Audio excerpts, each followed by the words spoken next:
Merhaba arkadaşlar, bugün sizlerle birlikte ilk kez yumurta kıracağım. Dede yapacağız. Abimin kafası da tizli ve maddi satın İstersen kapat tekrar aç. Bir de durduralım. Hayır, durdurmamıza gerek yok. Şöyle. İlk defa yapıyorsun, bakacağız. Zaten önemli olan Ben de ilk defa kırmak yapmak. istiyor ya. Evet, şimdi Ben ocağımız kıracağım, ben de. yandı. Tamam, şimdi yağ dökelim. Evet, Hepsini mi dökeceğiz? olabilir. Oy.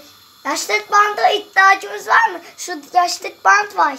Anne hadi Ya göster. birazcık Anne az oldu. göster. Olsun. Anne ya yaşlık bandı göster. Lastik bantla Şimdi işimiz yok oğlum. kırıyorum. Ama gel alsak. Anne şurada kırmızı yaşlık band var. Evet, vereyim mi onu?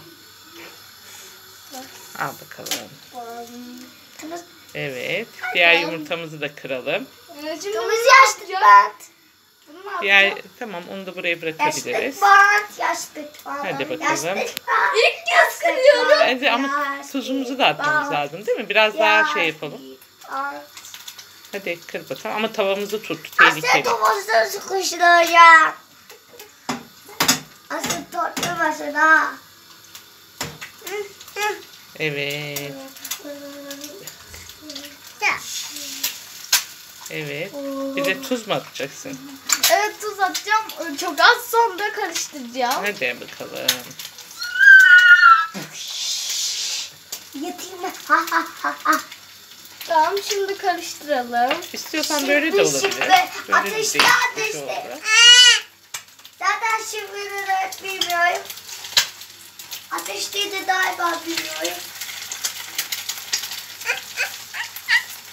Çok sıcak, elim yanıyor. Ama biraz ocağı kısabiliriz. Belki ondan da şey olabilir. Tamam. Ben de yapacağım, ben de. Bu kadar mıydı? Evet. Ay ben de biraz yapacağım. Ay bu pişerse kadar değil, ben de yapacağım. başka zaman sen deneyeceksin. Ay. Ay ay.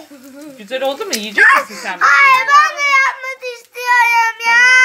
Tamam, senin de biraz Bay büyümen bay. gerekiyor. Abin Ay ilk bay defa. bay değil. Ben de yapacağım. Ama ben. başka zaman da sen çekersin. Hadi. Vay vay. Ay ay. Çok güzel oldu. Ellerinize sağlık. Çok güzel. Ben de yapacağım ya. Görüşürüz. Ay.